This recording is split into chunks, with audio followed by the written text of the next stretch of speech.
Magbasa sa banal na ebanghelyo ng Panginoon ayon sa sulat ni San Lucas sa kabanata 16, talata 19 hanggang 31.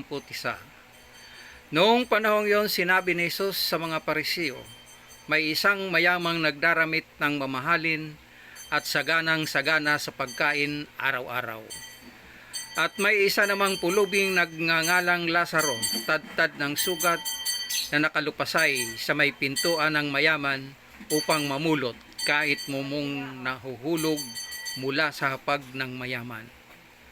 At doon nilalapitan siya ng aso at dinidilaan ang kanyang mga sugat. Namatay ang pulubi at dinala ng mga anghel sa piling ni Abraham. Namatay rin ang mayaman at inilibing sa gitna ng kanyang pagdurusa sa Hades. Tumingala ang mayaman at kanyang natanaw sa malayo si Abraham, kapiling ni Lazaro, at sumigaw siya, "Amang Abraham, mahabag po kayo sa akin.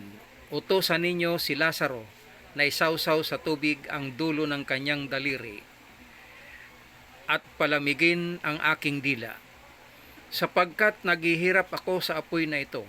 Ngunit sinabi sa kanya ni Abraham, "Anak, alalahanin mong nagpasasa ka na sa buhay sa ibabaw ng lupa, at si Lazaro'y nagtiis ng kahirapan.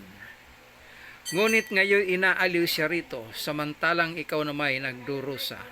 At sinabi ng mayaman, "Kung gayon po, Amang Abraham, ipinamamanhik ko sa inyo na papuntahin si Lazaro sa bahay ng aking ama, sapagkat ako'y may 5 kapatid na lalaki.